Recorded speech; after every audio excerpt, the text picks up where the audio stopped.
President of the Republic of Cameroon actually renewed members of his government was on the 2nd of October 2015. Just like in 2015, here we are with another partial cabinet shake-up in Cameroon to understand the strategy behind the ministerial appointment as well as the stakes. We are going to be joined by the national president of the Progressive Movement and former member of parliament in Cameroon, Honorable Jean-Jacques Kindi. Good evening to you. Thank you so much for joining us tonight on Talking Good evening, good evening to the televiewers. Good evening happy to to be you. here. You were an honorable member of parliament in Cameroon between 2017 and 2013. Great. Good evening once again, and thank you for joining us.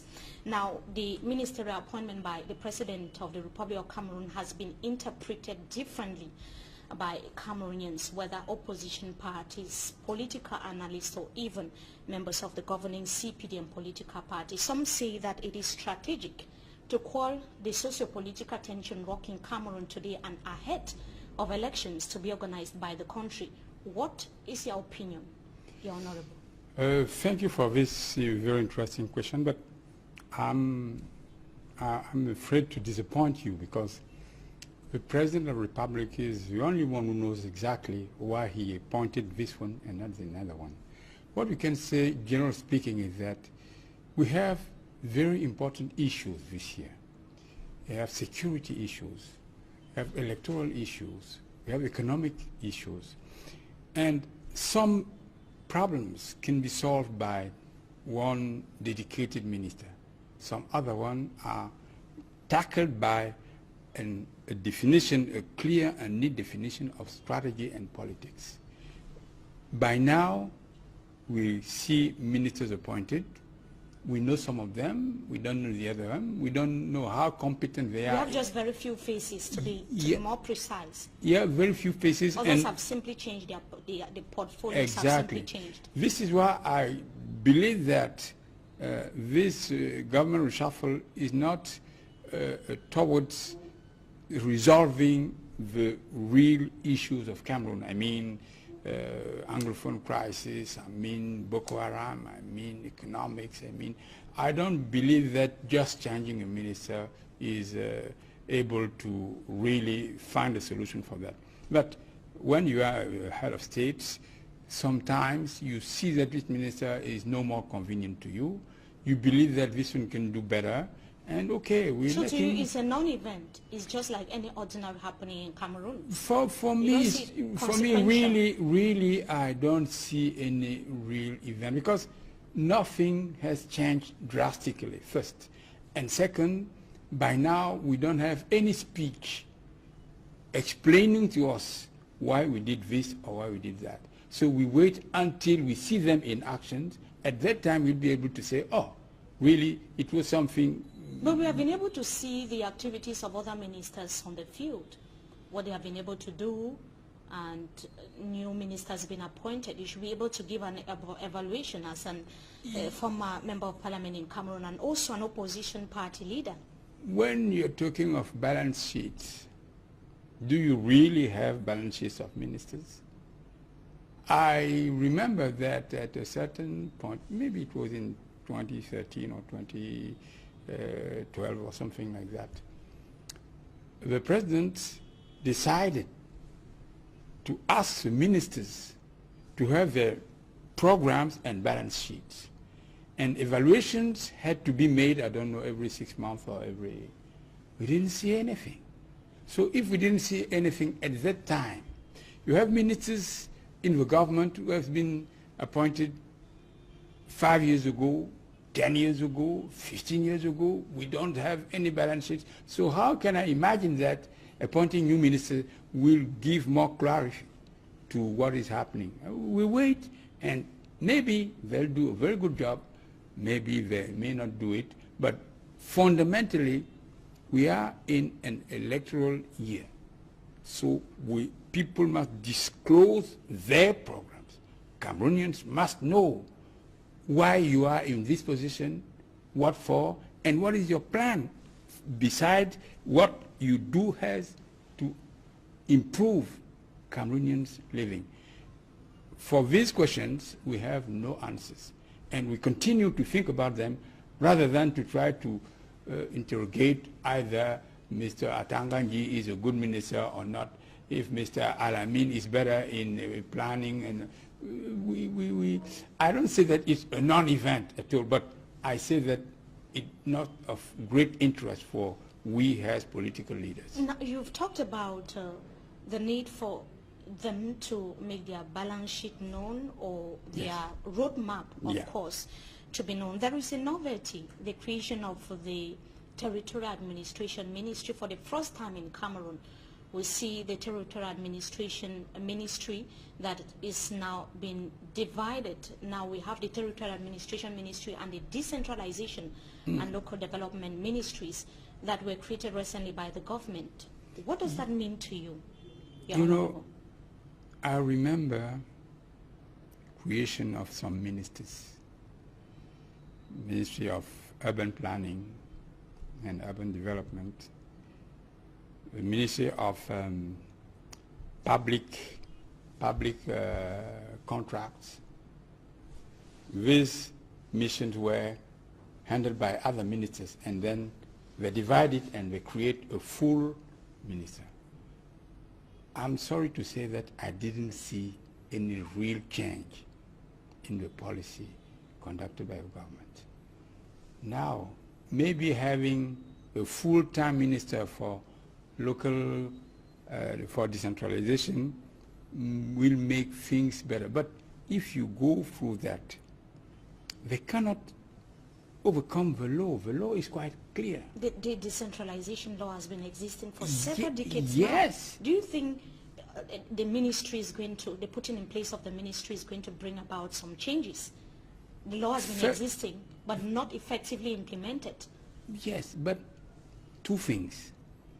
First of all, what are the means and what are the powers given to this minister to implement their own policy? The government, they have to act as a whole. And if the head of government gives you the possibility to do this or that, you stay on your position.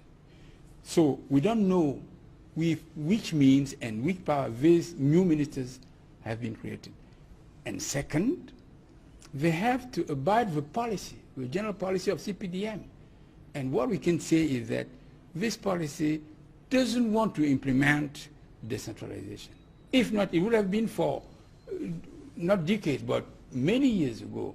That is not done. But the head of state made it clear during his end-of-year address to the nation that he's looking forward to seeing how the decentralization policy can be effectively implemented in Cameroon to solve the socio-political crisis rocking Cameroon today.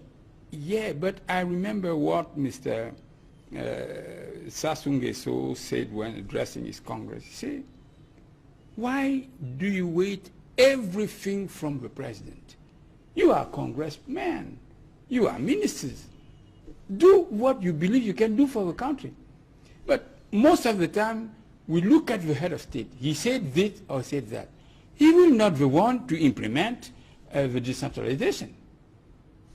Public servants, authorities have this duty. But what are they doing? Quite nothing. This is what embarrasses us. We have very sound declarations, but when we come to the field, we see quite nothing done. Listen carefully to the mayors. What are they saying?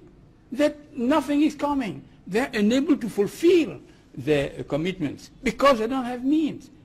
But when you listen to the official speeches, they say, no, decentralization is on its way. We are going to do this. We are going to do that. Many people have given up, actually, on decentralization. This is why. And they believe that federalism is the solution. Our solution is federalism. The state is federalism. You know, it's a what matter. Do you think about that? It's a matter of organization of the state. Once you have a frame of a state, you stick on it. And the best frame is federalism. Because when you adopt federalism, do you want it or don't you want it, you are obliged to do what is expected. If you are, for instance, a governor, elected governor for a federal state, you are in charge of your state. You are very close to your people. You cannot jeopardize. You cannot tell them, I'm waiting for Yaoundé. You cannot tell them, I don't have the means. because all is set up. Let's say, for instance, that our budget is over 4,000 billions, state government. Take the budget, split it into 2,000 billions. If you split it into 10, 200 billion for each state, not considering his own revenues. Can't you do anything with that? Are you to wait all the time that if some school was just thundered by a storm, you will have to write to the minister who has to... No. You'll do it because you are entitled to do it and you have the means to do it.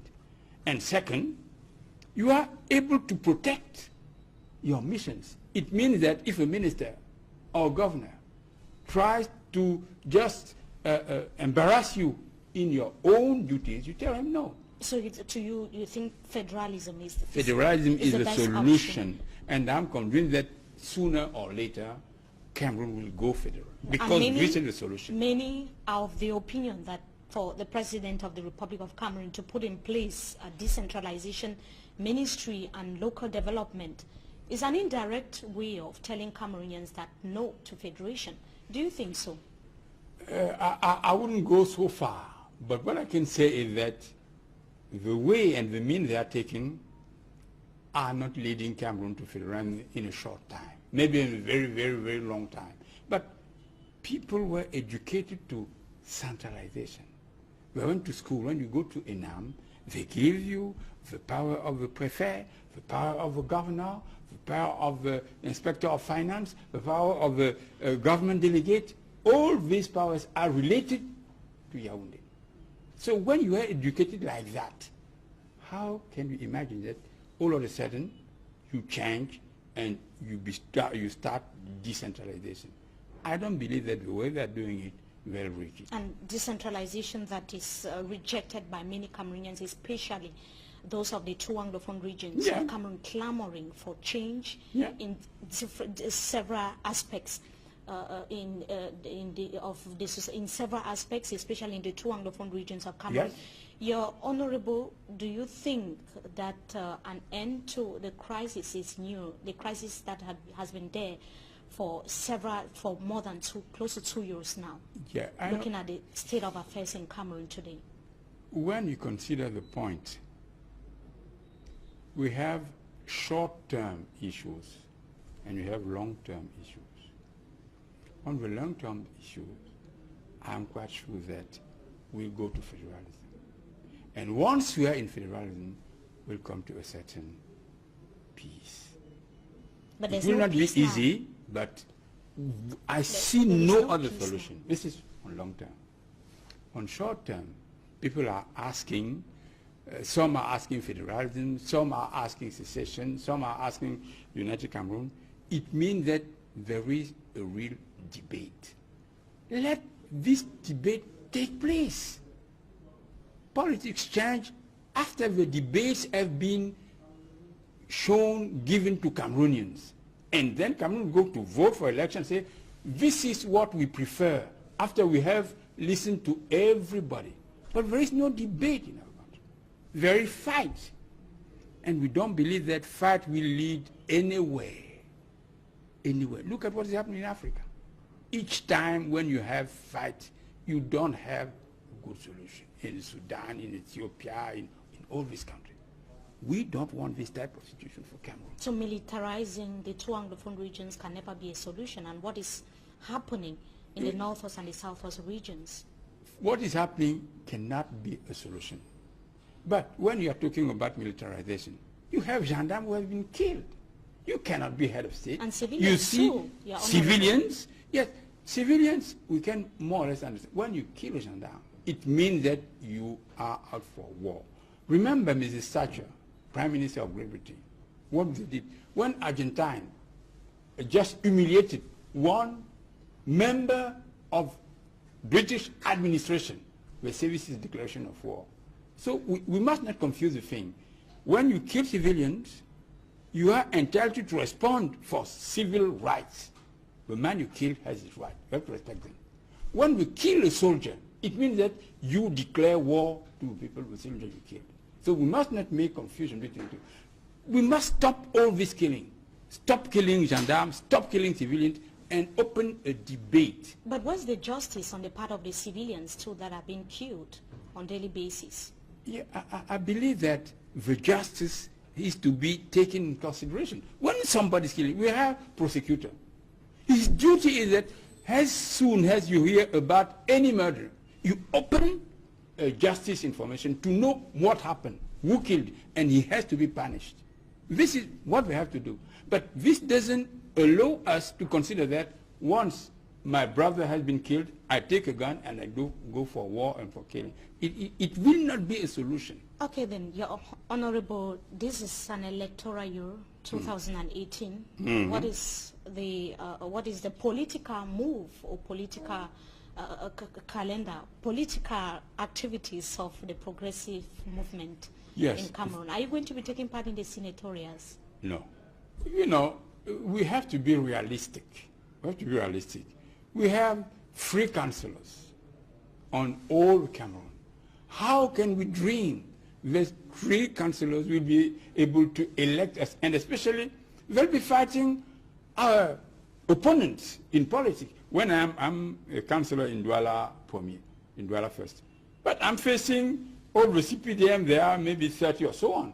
How fighting against them each day, I can go and tell them that, okay, vote for me? No. This is just a joke, so we wouldn't go for this election. And for the presidential elections, what are your strategies? I believe that everybody who believes that he has ideas for his country has to go for election, legislative and presidential, to explain to Cameroonians what are their ideas, what he believes can be done, and people will keep in mind that, okay, I listen to this, I believe it's good. But if you have ideas you believe are good and you don't go for election, where and when will be able to explain? I remember in 2004, one of the politicians, opposition party leaders that we had in Cameroon that were against multiple creation or the creation of so many opposition parties. You were one of them, Your Honorable. You were strictly against the creation of several opposition parties in Cameroon. You were talking about the need for coalition,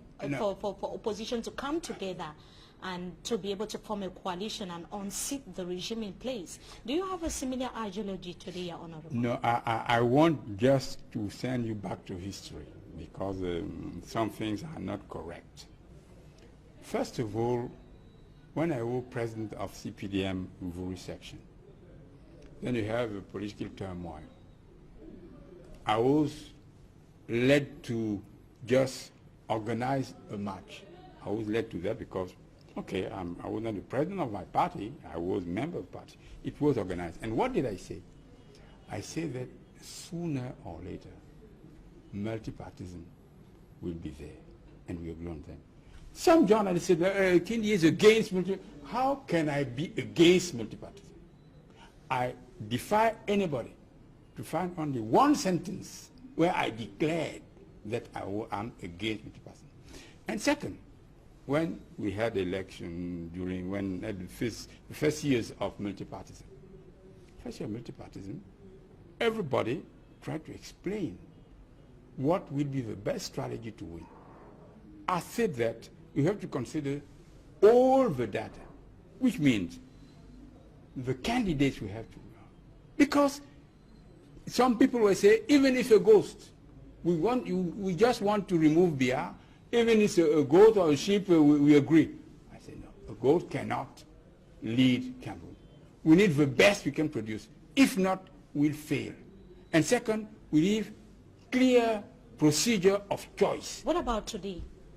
Today, we are ready. We are ready for what is the best way to bring change in Cameroon today? For today, I believe that the best chance to bring is first to know exactly what you expect from change. I believe that saying that Biya is not good or Biya must go is not enough to bring due change, because you can change Biya and be no better than Biya. So you must know what you really prepare for Cameroon. Second, if you can unite with the people having similar ideas in order for you to govern. You cannot govern when your ideas are completely at the extremity of the political scale. And third, you must have the best people and a strategy to win. So we are out for that. But if we don't see clearly the way to conduct this type of study, because many people say, okay, we want to unite opposition. So come behind me and push me. It means uniting opposition. We say, no, what is this? You want to be the leader of the opposition coalition? No, I don't want to be a leader. I told you, for instance, that I really I am a militant of federalism. If somebody who is not convinced of federalism come to me and tell me that, okay, let's go together because we are opposition, follow me, I say, okay, if you are not leading me to federalism, I can't follow you. It's not a problem. So the main problem is not remove Biya, is what are you proposing to Cameroonians? At that time, we are ready for it.